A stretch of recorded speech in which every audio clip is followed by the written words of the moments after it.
여러분의 마음 상태는 지금 어떻습니까? 마음의 즐거움은 양약이라도 마음의 근심은 뼈를 썩게 하느니라. 마음이 즐거우면 그 즐거움이 우리에게 약이 된다는 거예요. 그러나 마음에 이 스트레스와 근심과 불안, 걱정이 있으면 우리 몸을 상하게 한다는 것이죠. 이 성경 말씀이 수천 년 전에 쓰여졌는데 이 말씀들이 요즘 뇌과학이나 정신과에서 밝혀지고 있는 거예요. 마음이 즐거워지면 엔돌핀을 비롯해서 수많은 몸을 건강하게 하고 면역력을 높아지게 하고 또 심지어 머리까지 좋아지게 하는 그런 호르몬들이 나온다는 거예요. 그런데 이 마음의 근심, 불안, 걱정, 미움 이런 것들이 마음속에 가득하게 되면은 이 마음의 스트레스 호르몬이 나와서 그 스트레스 호르몬이 오히려 우리 몸을 공격한다는 겁니다. 그 스트레스 호르몬이 왜 나오냐면은 스트레스 호르몬은 원래 우리가 살려고 나오는 거예요. 들판에 길을 가는데 조선시대에 호랑이가 나타나요. 그럼 어떻게 해야 될까요? 빨리 도망가든지 어디 숨어야 됩니다. 그러려면은 몸에 스트레스 호르몬이 나와야 되는 거예요. 그 스트레스 호르몬은 우리 몸을 긴장하게 하고 흥분하게 하고 빨리 움직이게 하는 거예요. 그런데 그 뒤엔 어떤 현상이 일어나느냐? 갑작스런 에너지를 썼기 때문에 몸에 힘이 쫙 빠지게 되고 그 몸에 무리했던 것들이 이제 무리가 가는 것이죠. 그런데 현대인들은 뭐냐? 호랑이가 안 나타났음에도 불구하고 현대인들은 어떻게 되느냐면 스트레스 호르몬이 나오는 거예요. 아, 숙제해야 되는데 안 했어. 보고서 써야 되는데 안 썼어. 갑자기 스트레스 올라와요. 그 다음에 뭐 해야 되는데 안 했구나. 아, 내일 출근하면 그 인간 보고 싶지 않은데 또 봐야 되네. 뭐 현대인들은 내 나이가 지금 20살이면서 내 60살에는 뭐 하지? 미래 걱정이 되고 집값이 너무 올랐어. 현대인들이 걱정하고 근심할 것들이 너무나도 많다는 거예요. 그래서 스트레스가 너무 많죠. 스트레스와 관련된 호르몬들은 정말 여러 가지인데 이 스트레스 호르몬이 어떤 현상을 일으키냐면 스트레스 호르몬이 나와서 몸을 뭔가 액션을 취해야 되는 거예요. 도망을 가든지 싸우든지. 그런데 스트레스 호르몬이 나왔어요. 그런데 몸이 가만히 있는 거예요. 도망을 치든지 싸워야 되거든요. 곰하고 싸우든지 곰을 피해 도망가든지 이게 스트레스 호르몬이 나온 이유예요. 그런데 현대인들은 숙제 때문에 근무 때문에 보고서 때문에 막 스트레스 호르몬이 막 나오는데 얘를 쓰지를 못하는 거예요. 그러니까 어떻게 되느냐? 그 스트레스 호르몬이 남은 것이 뇌를 공격하고 몸을 공격한다는 거예요. 이거는 과학적으로 밝혀진 거예요. 그래서 현대인들이 겉보기는 멀쩡한데 속으로 다 곪아 있는 거예요. 그래서 정신적으로 너무너무 힘든 것들이 많고 몸도 여기저기 상해 있고 장기들, 신장, 심장, 간장 온갖 것들이 몸이 상해져 있다는 거예요. 염증성 질환. 그래서 현대인들에게 스트레스는 너무너무 이것이 위험한 거라시는 거죠. 그래서 첫 번째 발암물질이 바로 스트레스라고도 얘기를 합니다. 저는 여러분의 마음에 즐거움이 넘치길 축복합니다. 그런데 이 마음의 주도권은 누구에 있는가? 마음의 주도권은 나에게 있고 또한 우리 함께하는 사람들에게 있는 거예요. 제가 강의를 들었는데 그림 한번 보십시오. 20년 동안 책을 120권을 썼대요. 이분은 김종원 작가라는 분이. 제가 이분의 강의를 들으면서 말을 너무너무 잘하는 거예요. 달변가라는 얘기가 아니라 말을 천천히 하는데 마음에 막 감동이 있고 울림이 있는 거예요. 엄청나게 막 그런 건 있지 않아요. 그런데 한마디 한마디가 너무너무 정성된 말과 단어들을 쓰는 거예요, 이분이. 그런데 그게 부담스럽지가 않고 편안한 거예요, 오히려. 그리고 교만하지도 않고 편안한데도 고급스러운 거예요. 야, 이분이 뭔가 힘이 있구나. 야, 이분이 무슨 힘이 있을까? 그런데 이분이 20년 동안 120권을 쓴 작가라면 글을 얼마나 많이 쓰는 사람입니까? 이거는 보통 사람이 아닌 거예요. 그런데 이분이 자기 어릴 때 얘기를 해주는 거예요. 자기 어릴 때 할머니가 자기에게 큰 영향을 미쳤다는 겁니다. 자기 할머니는 옛날 우리 어르신들이 그렇지만은 초등학교도 못 나온 거예요. 그래서 어르신들이 글씨는 읽을 줄은 알지만 쓸 줄은 잘 모르는 분들도 많았어요. 이 할머니도 역시 그랬다가 교회를 다니시면서 할머니가 성경책을 읽고 나중에는 스스로 독학해서 성경을 한글을 터득을 한 거예요. 그리고 이 김종은 작가가 어린 시절에 할머니를 뵈면 할머니는 가장 많이 하시는 행동이 뭐였냐면 성경 필사를 하고 계셨대. 성경을 필사하는 거예요.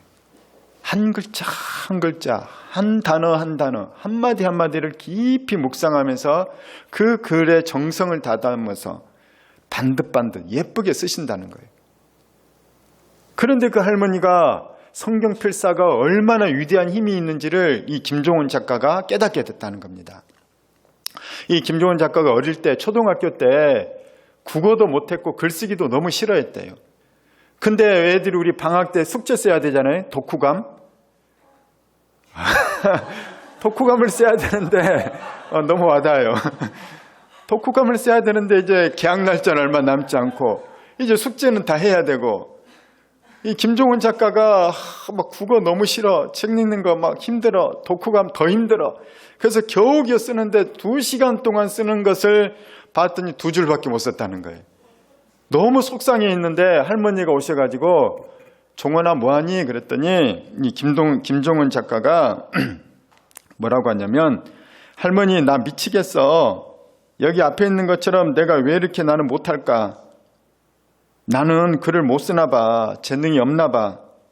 그런데 그때 그 말을 듣고는 할머니가 다른 부모님처럼 하지 않았다는 거예요. 보통 부모님 뭐라고 합니까? 그러길래 네가 시간이 독후감 글씨가 늦으면 빨리 시작했어야지. 코앞에 두고 쓰니까 이게 언제 다 쓰냐 너. 응? 엄마가 아빠가 열심히 하라고 했잖아. 근데 시간 없으니까 빨리 가 숙제나. 지금 뭔 잔소리야. 막 그렇게 할 거예요. 근데 할머니는 뭐라고 하냐면 할머니 이렇게 얘기했대요. 우리 종원이는 마음이 되게 깊어. 그래서 그 깊은 곳에서 꺼내 올리는데 시간이 아주 오래 걸려. 그런데 할머니는 그렇게 꺼내서 쓴 종원이의 글을 읽는 게 되게 행복하더라. 이렇게 말씀해 줬다는 거예요. 그러니까 김종은 작가가 내가 이런 말을 듣고 어떻게 글을 안 쓸 수가 있냐는 거예요. 자기 할머니는 이 김종은 어린이의 세상에서 첫 번째 독자가 된 거예요. 애독자가 된 거예요. 할머니는 네 글 읽고 싶어. 늦어도 괜찮아. 너는 늦는 게 재능이 없는 게 아니라 네 마음이 너무 깊고 커서 퍼올리는데 끌어올리는데 시간이 걸리는 걸 뿐이야. 그런데 네가 끌어올리는 것들은 참 훌륭한 글이야. 야 할머니 그 글 너무 좋아. 이 김종은 작가 얘기해요. 세상에 수많은 비평가가 있다는 거예요. 그런데 우리 할머니는 나의 첫 번째 비평가가 아니라 나의 첫 번째 애독자가 됐다는 거죠. 그 뒤부터 글쓰기가 재밌어졌다는 거예요. 이 말 한마디가 마음을 바꾼 거예요. 그래서 이분이 한 게 그 다음부터는 뭐냐면 말이라고 다 말이 아니구나. 말도 버려지는 말이 있고 살아나는 말이 있다는 거예요. 어떤 말이 중요한가를 봤을 때 정확한 말, 올바른 말, 많은 말이 중요한 게 아니라 마음에 들어가는 말이 중요하다는 거예요. 상대방의 마음에 도착하는 말, 가다가 떨어지는 말이 아니라 마음에 도착해서 그 마음이 그 사람을 일깨우고 감동을 하고 그 사람을 살리는 그런 말. 그래서 김종은 작가가 내가 이해가 가더라고요. 아, 이 사람이 왜 이렇게 말을 정성스럽게 하나. 편안한데도 고급스럽고 뭔가 깊이 생각하게 하는데도 그렇게 머리 아프지도 않고 사람을 배려하는 그런 마음도 있고, 야, 이분은 마음을 읽히는 것을 경험한 거예요. 내 마음을 읽히고 내 마음을 알아주는 것이 얼마나 위대한 힘이 있는가. 그래서 그분은 계속 이런 글을 쓰고 이런 연구를 하고 철학을 공부할 때도 이런 쪽으로 철학을 공부하고 그러다 보니까 이 김종은 작가는 120권이나 되는 책을 썼음에도 불구하고 계속 말이 우러나오는 거예요. 많은 사람을 살리는 말, 감동의 말들이 우러난다는 것입니다. 오늘 우리에게 주신 하나님의 말씀이 있습니다. 뭡니까? 다시 한번 보겠습니다. 무릇 지킬 만한 것 중에 더욱 내 마음을 지키라. 생명의 근원이 이에서 남이니라. 우리의 마음을 지켜야 되는 거예요. 사람의 수많은 것이 마음으로부터 시작이 됩니다. 그래서 공부할 때도 그렇잖아요. 마음 잡고 공부하겠다. 운동할 때도 마음 잡고 운동하겠다. 다이어트 할 때도 마음 잡고 다이어트 하겠다. 우리는 마음부터 시작하는 거예요. 근데 마음이 안 된 상태에서 애들 학원 보내면 다 딴짓해요.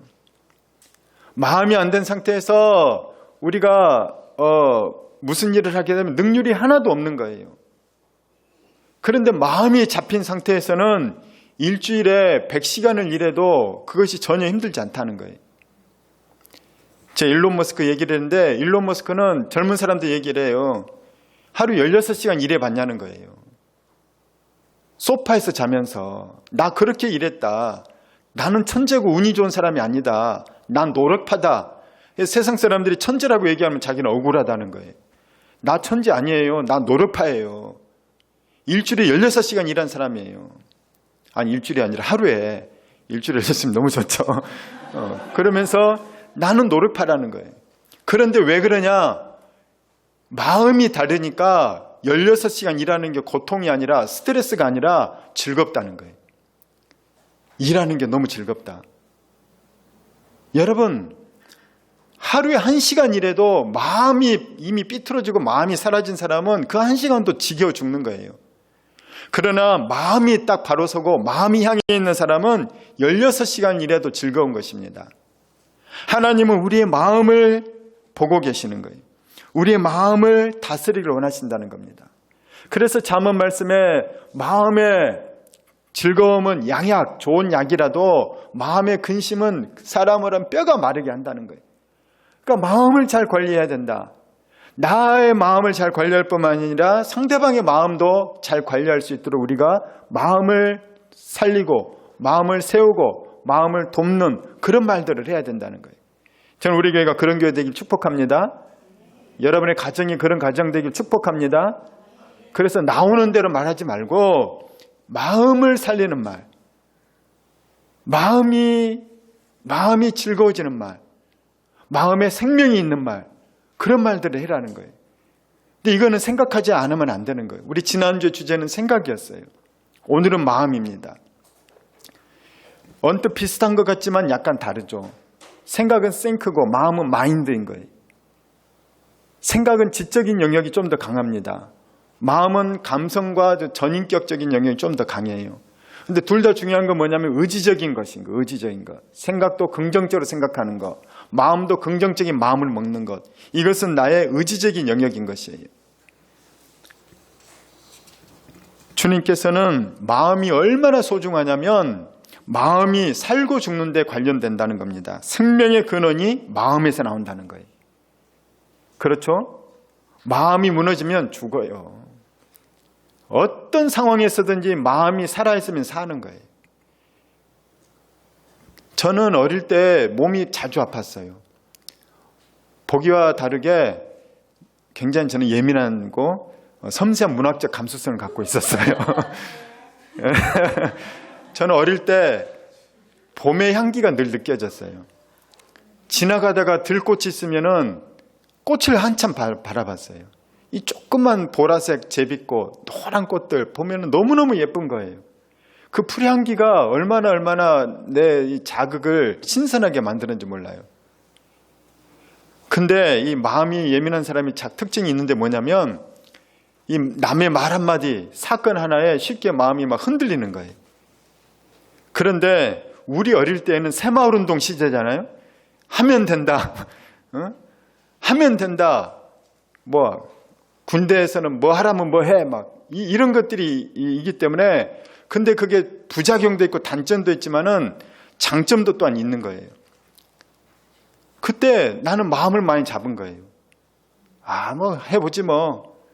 근데 주변에서 그런 말 하도 많이 하니까 학교 선생님들도 그런 말하고 우리 형도 그런 말하고 동네 형들도 그런 말하고 부모님도 그런 말하고 해봐. 하면 할 수 있어. 뭐 겁먹냐? 해봐. 근데 진짜 겁 안 먹고 하면 되는 거예요. 주저하지 않고 하면 되는 거예요. 그 중에 하나 저를 또 살리는 말이 있으면 뭐냐면, 하늘은 스스로 돕는 자를 돕는다는 말과 함께 하늘이 무너져도 솟아날 구멍이 있다. 전 어릴 때 예수님을 안 믿었거든요. 근데 그 말이 나에게는 굉장히 희망의 말이었어요. 무슨 사건 하나 생기면 하늘이 무너지는 것 같아요. 요즘 애들이 많이 쓰는 말로 망했다, 이생망, 그런 것처럼 다 끝난 것처럼 여겨져요. 그런데 그때 나는 망했다고 생각하는 게 아니라 하늘이 무너져도 솟아날 구멍이 있어. 다 안 된다고 해도 분명히 길이 있어. 어딘가에는 길이 있어. 그런데 제가 그것을 경험했는데 뭐냐면, 정말로 궁리하고 찾았더니 다 끝난 줄 알았는데 길이 있는 거예요. 찾아내는 거예요. 하나님께서는 우리에게 마음의 힘을 주셨어요. 이것은 우리가 하나님의 형상을 가지고 있기 때문인 거예요. 여러분은 다 하나님의 형상이 있습니다. 여러분들은 스스로를 격하시키지 마십시오. 나는 못해, 나는 마음이 여려, 나는 몸이 약해, 나는 집안 환경이 안 좋아, 그러지 말라는 거예요. 그거는 다 핑계대는 비겁한 거예요. 변명하는 거예요. 하나님께서는 그 어떤 환경도 뚫고 나갈 수 있는 힘을 우리에게 주셨습니다. 할렐루야. 그 뚫고 나가는 힘의 시작이 어디라고요? 마음인 거예요. 현대사회가 위험한 건 뭐냐? 그 마음을 벌써 무너뜨려 버리는 거예요. 요즘 젊은 애들이 제일 힘든 게 뭐냐? 마음을 이미 무너지고 들어가는 거예요. 해도 안 돼. 집값 어떻게 감당해? 취업 안 돼. 해봤자야. 한때 유행하는 말이 있었어요. 젊은 애들 가운데. 괜히 열심히 했네. 아주 마귀가 주는 말이에요. 그럼 열심히 안 하면 뭐 할 거예요? 그 사람은 열심히 하다가 만 거예요. 하루 16시간 일했냐고요. 몰입했냐고요. 그래 놓고 나서 변명하는 겁니다. 여러분, 마음은 우리 인생의 경영자예요. 여러분의 인생의 경영은 마음으로부터 시작되는 거예요. 경영자가 얼마나 중요합니까, 여러분? 우리나라에 위대한 경영자들이 있었어요. 막 욕도 많이 먹고 했지만은 지나고 나서 보니까 그분들은 참 훌륭한 경영자들이었어요. 현대 정주행 회장, 삼성의 이병철 회장, 많은 문제들도 있었고 과도기 시대의 어려움도 있었지만 그분들은 대한민국의 이 발전에 큰 초석을 이룬 분들이에요. 그런데 그분들은 마인드가 다르더라고요. 마인드가. 그분들은 맨바닥에서 시작한 거예요. 요즘 젊은 애들 맨바닥 아니거든요. 기본적으로 대학은 나와요. 그분들은 초등학교도 못 나온 분들이에요. 그런데 전 세계를 돌아다니면서 수주를 따내고 공사를 따내고 외국 수상을 만나서 설득을 시키고 은행장을 만나서 설득을 시키고 회장들 만나서 박사들 만났고 그들을 설득시키는 거예요. 초등학교도 못 나온 사람들이. 그게 뭐냐? 지식이 아니에요. 마음이에요, 마음. 상대방이 마음이 세니까 이 박사들도 넘어가는 겁니다. 공부 많이 한 사람들도 꼽박 숙이는 거예요. 당신 대단하군요. 내가 돕겠습니다. 우리에게는 마음의 경영이 중요한 것이에요. 우리가 너무나도 잘 알듯이 임진왜란 때 원균이란 장군이 실전량 회전에서 패배를 했어요. 그때 원균이 끌고 간 배가 몇 척인지 아십니까? 160척이에요. 160척의 배를 끌고 가서 왜군과 싸웠는데 완전히 다 깨져가지고 전멸할 뻔했다가 그 다음에 경상우수사인 이 배설이 12척을 이끌고 도망을 나왔어요.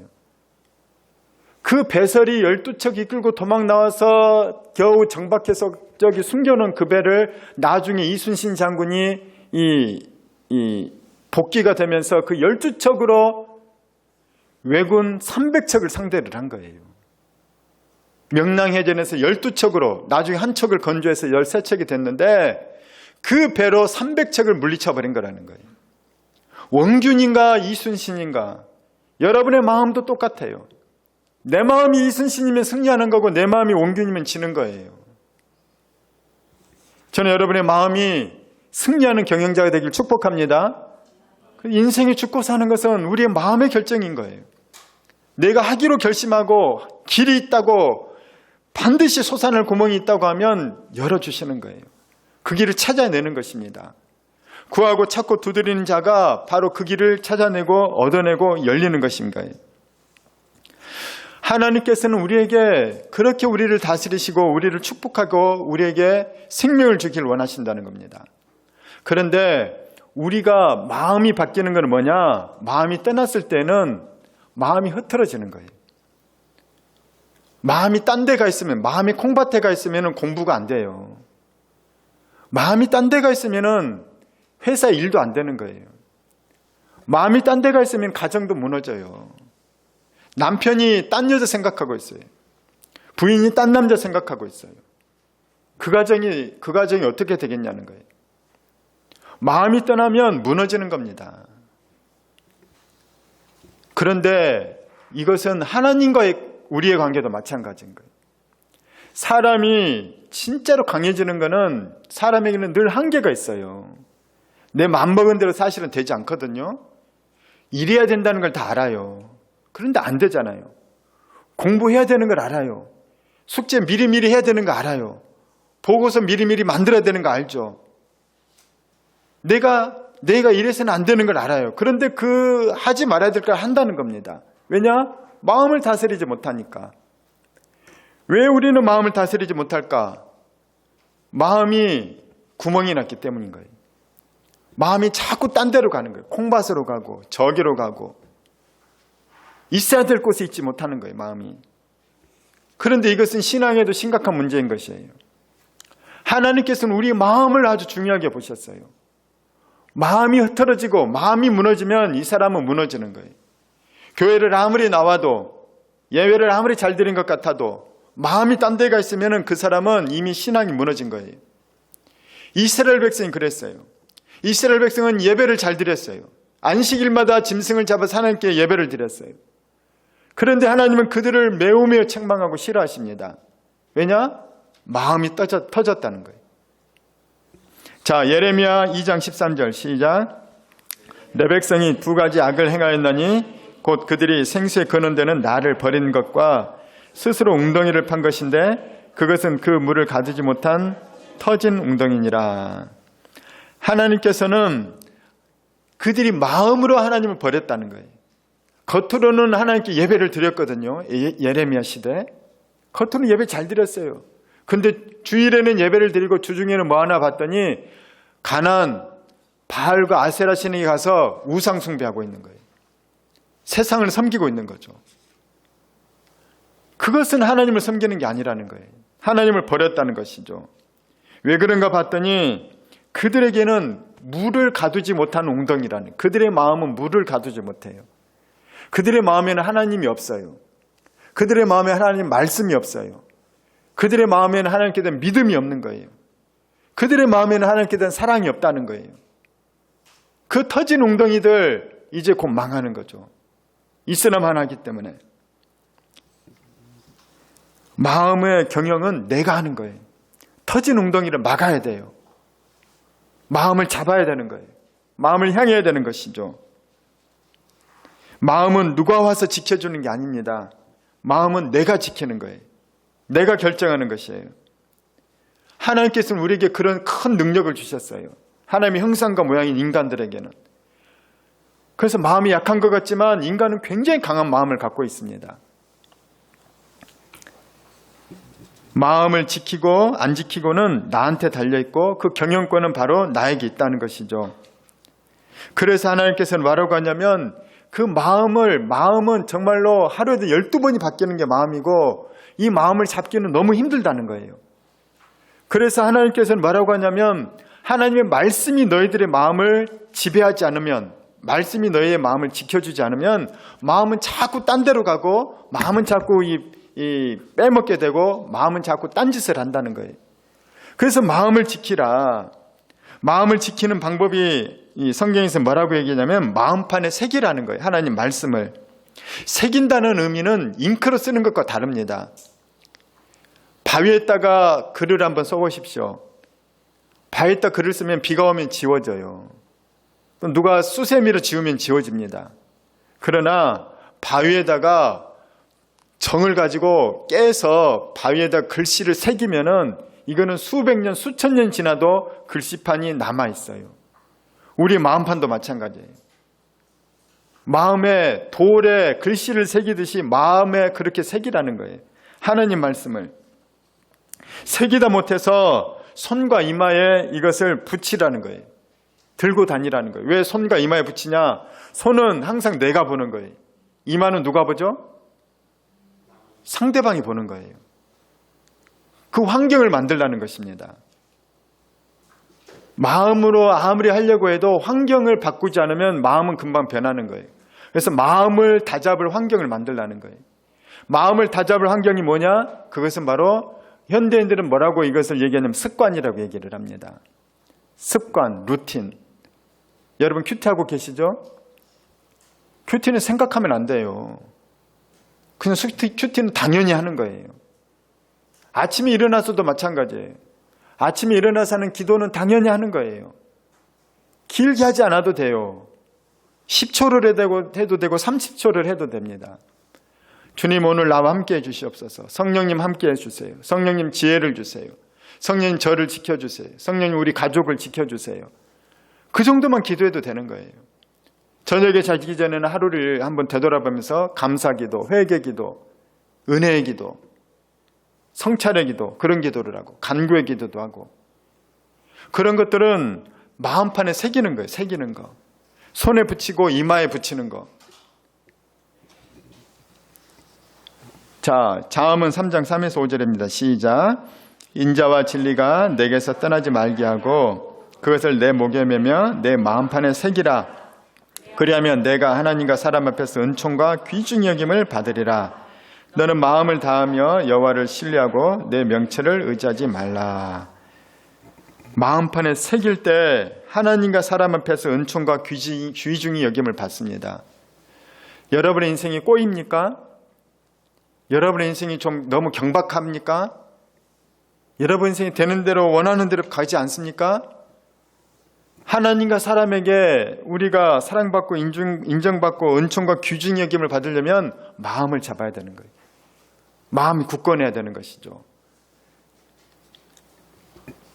아담과 하와 이후로 인간은 마음이 사실 타락해 있어요.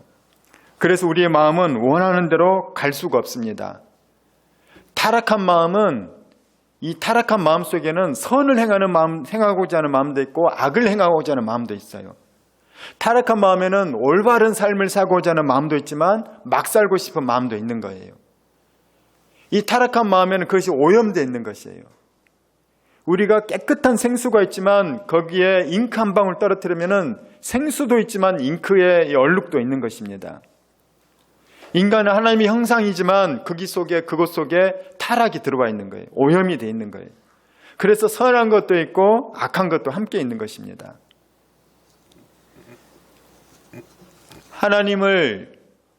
하나님 앞에서 우리가 살아야 되는 것이 인생의 창조의 목적인데 인간들은 거기서 다 벗어나서 타락의 실체로 살고 있어요.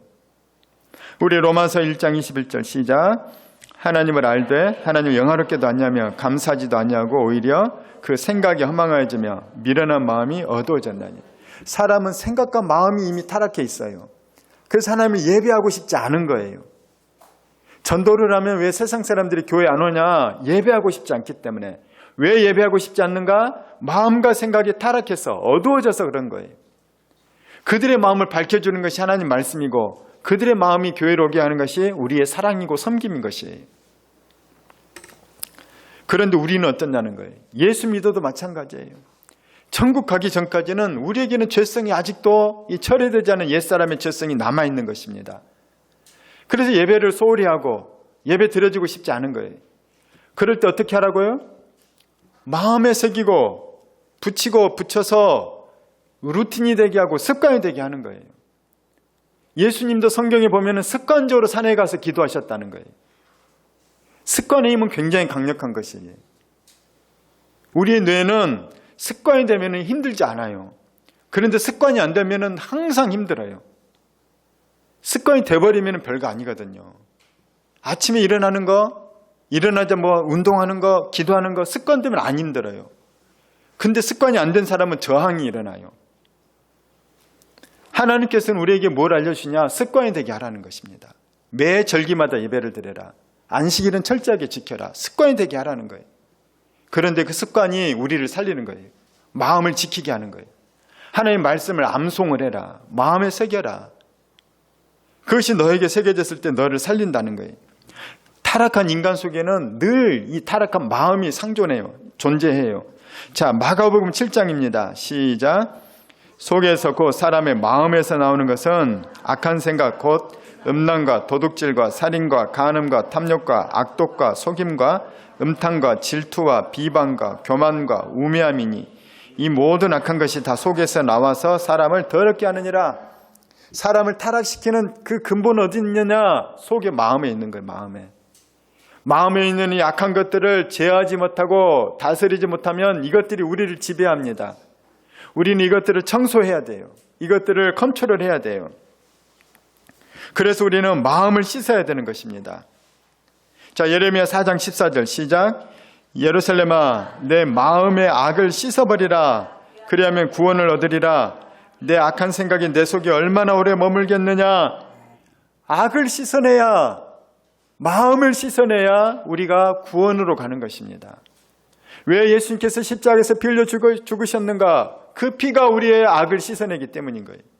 우리의 마음을 씻어내기 때문인 것입니다. 우리는 어떻게 해서 마음을 씻는가? 예수의 십자가밖에 없다는 거예요. 여러분이 기도할 때 그러기 때문에 기도할 때도 예배 드릴 때도 마찬가지예요. 여러분 오늘 예배 전에 기도하셨나요? 교회 오자마자 기도해야 돼요. 어떤 기도해야 됩니까? 예수님 십자가 앞에 기도해야 되는 거예요. 예수님 십자가 공로를 힘입어서 예배 드리기 원합니다. 예수님 십자가 흘리신 피로 내 마음을 씻어 정결하게 해주세요. 오늘 예배를 내가 성공적으로 예배 드릴 수 있게 원합니다. 하나님께 내 마음을 올려드립니다. 더러운 마음을 올려드리는 게 아니라 더러운 마음 그대로 왔지만 예수님이 깨끗이 씻어주셔서 거룩한 마음, 정결한 마음으로 올려드리기 원합니다. 나의 마음 받아주세요. 우리의 예배를 받아주세요. 그 기도하시길 축복합니다. 그럴 때 우리의 예배가 살아나는 거예요. 여러분의 기도가 깨어나는 것입니다. 기도가 또한 열리는 것이죠. 우리의 마음은 여러분이 사실 제가 앞에 얘기하니까 마음을 별것 아닌 걸로 아는데 마음은 쉽게 사실 컨트롤할 수 있는 게 아니에요. 마음을 정복한 자는 성을 빼앗는 자보다 낫다고 했어요. 성을 빼앗는 것보다 내 마음을 정복하는 게 훨씬 어렵다는 거예요. 제가 문학 소년이라 그랬잖아요. 저는 도스토예프스키의 소설을 참 좋아해요. 죄와 벌, 그 다음에 까라마조프의 형제들, 이런 책들 보면은 얼마나, 제가 톨스토이 책들도 읽었는데 도스토예프스키가 좀 더 깊어요. 톨스토이도 굉장히 책이 좋거든요. 많이 읽으시기 바래요. 단편집, 바보 이반이나 이런 단편집도 너무 좋아요. 그런데 도스토예프스키는 훨씬 더 철학적이고 영적인 것들도 많이 있어요. 나는 그래서 도스토예프스키가 이 양반 진짜 천재일 뿐만 아니라 너무 훌륭한 인격인이고 어느 경지에 도달한 훌륭한 사람이라고 생각했는데 아주 깜짝 놀랄 소식을 제가 듣고 충격을 받았어요. 뭐냐, 도스토예프스키가 여러 가지 세상 사람들이 즐기는 거 다 즐기고 빠져봤는데 자기가 인생에 제일 힘든 마음을 다스릴 수 없는 그 중독이 있었다는 거예요. 그게 뭐냐면 도박이었대요. 도박. 그래서 그가 소설을 쓰고 나서도 그 소설을 출판사에 뺏겨버려요. 돈을 미리 땡겨 써가지고 다 도박판에 날려서 부인 고생시키고 가난하게 살고 그렇게 고생을 했으면 또 막 도박에 가는 소설도 쓰거든요. 근데 또 도박을 해요. 인간이 왜 도박을 하는가? 이걸 학문적으로 심리학적으로 다 분석을 너무너무 구글절로 옳게 써요. 모르는 게 아니에요. 도스토예프스키가. 다 알아요. 아는데 알지만 또 도박하러 가는 거예요. 마음이 그렇게 어려워요. 안다고 아는 대로 살면 사람이 얼마나 쉬워요. 그렇죠? 정답 아는 대로 살면 누구나 쉬워요. 그런데 뭐냐? 내 마음은 내가 정답 아는 대로 흘러가지 않게 하는 거예요. 왜 그러는가? 우리 방금 읽었던 마가복음. 내 속에 이런 마음의 악한 것들이 가득하기 때문에. 그래서 한편으로는 이런 좋은 마음도 품지만 악한 마음이 자꾸 이것을 빼앗아가고 이겨버리는 거예요. 더 힘을 쓰는 거죠.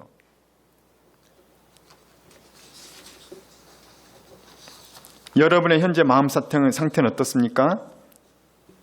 나는 자꾸 그러지 않으려고 하는데 자꾸 이상하게 쇼핑을 하고 있어. 안 하려고 했는데 자꾸 이제 결제를 해버렸어. 반품을 또 해야 되나?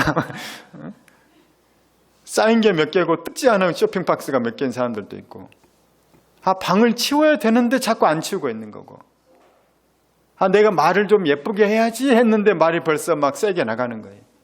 나도 모르게. 마음이 그 사람 혼자 기도할 때 용서를 했어. 하나님, 제가 그 인간 용서합니다. 주님의 말씀에 힘입어서 용서합니다. 예수님, 내가 용서하겠습니다. 근데 그 사람 딱 만났더니 막 몸이 굳어버리는 거예요. 막 말이 안 나오는 거예요. 마음이 확 닫히는 거죠. 이게 사람 마음인 거예요. 사람 마음이 얼마나 독하고 지독하고 강한지 몰라요. 여러분의 마음을 여러분 어떻게 다스리고 계십니까? 여러분 원치 않는 현재 어떤 마음이 갖고 있어요? 사도 바울은 자기가 고린도 성도들에게 자랑을 합니다. 우리는 주로 무엇을 자랑합니까? 여러분 무엇을 자랑합니까? 우리 교회 성도들은 안 그러지만 세상 사람들은 뭘 자랑합니까? 눈에 보이는 걸 자랑하잖아요. 그런데 사도 바울은 뭘 자랑하느냐? 여러분, 제가 여러분에게 자랑하고 싶은 것이 있습니다. 나는 내 인생에서 정말 잘하고 있다고 생각하는 것. 하나님도 나를 칭찬하시고 나도 여러분에게 자랑해서 여러분들이 부러워해서 나를 좀 본받기를 원하는 것이 있습니다. 그거는 뭐냐? 고린도전서 15장 31절 시작. 형제들아, 내가 그리스도 예수 우리 주 안에서 가진 바 너희에 대한 나의 자랑을 두고 단언하노니 나는 날마다 죽노라. 사도 바울의 자랑은 뭐냐? 나는 나를 다스린다는 거예요. 여러분 다스립니까? 사도 바울이 이걸 왜 자랑하느냐? 본인도 본인 다스리기 힘들었던 거예요. 마음 다스리는 게 얼마나 어려운 걸 사도 바울이 아는 거예요. 그런데 여러분, 나 이거 해냈습니다. 에베레스트 산 정상 정복하는 것보다 훨씬 어려운 거예요, 이거는. 여러분, 나는 나를 다스렸어요. 방법이 뭔 줄 압니까? 나를 죽이는 거예요. 근데 날마다 나는 승리했어요. 날마다 나를 죽였어요. 그 사람 미워하고 싶고, 당장 그만 때려치우고 싶고, 이 짓 그만하고 싶고, 나도 선교사 그만하고 가서 결혼이나 할래. 애 낳고 좀 키울래. 재테크해서 노후 준비 잘할래. 그런데 나는 날마다 죽으면서 오늘은 고린도, 내일은 아테네, 그 다음엔 로마를 향해서 일생을 그렇게 살아냈다는 거예요. 그런데 주님 앞에서 보니까 너무 잘했다는 거죠, 이게. 성도들이 속썩일 때 화내고 싶고 뒤엎고 싶고, 그런데도 불구하고 사랑은 오래 참고, 사랑은 온유하며, 사랑은 자랑하지 아니하고, 사랑은 성내지 아니하고, 그러면서 내가 내 마음을 다스렸다는 거예요. 그러니까 자랑스럽다는 거죠. 자랑한다는 뭐냐? 여러분들도 본받으라는 거예요. 또한 여러분들도 할 수 있다는 것이죠. 어떻게 구체적으로 자기를 죽였나? 갈라디아서 5장 14절입니다. 시작. 그리스도 예수의 사람들은 육체와 함께 그 정욕과 탐심을 십자가에 못 박았느니라. 갈라디아서에 보면은 육신의 정욕이 있고 소욕이 있고 성령의 소욕이 있어요. 타락한 욕망이 있고 의로운 욕망이 있는 거예요. 그랬을 때 타락한 욕망을 죽인 거예요. 어떻게 죽였는가? 타락한 욕망을 십자가 위에다가 못 박아 죽이는 거예요. 뭐가 불끈 올라오면은 얘를 못 박아 죽이는 거예요. 막 미움이 올라오고 분노, 혈기가 올라오면 얘를 못 박아 죽이는 거예요. 시기심이 올라오면 못 박는 거예요. 상처가 올라온다, 얘를 못 박는 거예요. 교만이 올라온다, 못 박는 거예요. 그랬더니 날마다 죽였고 날마다 승리했다는 것입니다. 우리가 성경에서 가르쳐주는 이 원리와 승리의 방법으로 우리도 다 승리할 수 있기를 예수 이름으로 축원합니다. 우리가 이것을 승리해야 되는 이유가 있습니다. 왜냐? 우리의 마음의 승리는 그냥 남에게 자랑하는 이것이 아니라, 사도 바울이 왜 자랑했느냐? 하나님이 이것을 기뻐하신다는 거예요. 이걸 통해서 하나님의 역사가 일어난다는 거예요. 가정이 천국이 되는 거예요. 여러분, 가정이 천국이 돼요. 우리 청년들 미래 가정이 천국 되려면 이것밖에 없어요. 나를 죽이는 거예요. 우리 교회가 살아나는 것도 마찬가지고 한국이 살아나는 것도 마찬가지예요. 한국 사회가 살아나는 것도. 마지막으로 우리 안에 예수 그리스도의 마음을 품기를 축원합니다. 내 정과 욕심을 십자가 못 박았으면 다 비우고 죽였으면 그 다음에 살리는 것이 있어야 돼요. 부어지는 것이 있어야 돼요. 채워져야 돼요. 뭐가 채워야 되는가? 예수님의 심장, 예수님의 마음. 그것으로 채워졌을 때 우리는 이 세상에서 남다른 인생 사는 거예요. 제가 처음에 소개했던 김종욱 작가와 같이 그 사람 말에는 뭔가 힘이 있네. 그 사람 삶에는 뭔가 감동이 있네. 저 사람 참 부럽네. 그런 사람이 된다는 거예요. 저는 그런 깨어있는 그리스도인들, 축복받은 그리스도인들 되기를 예수님의 이름으로 축원합니다.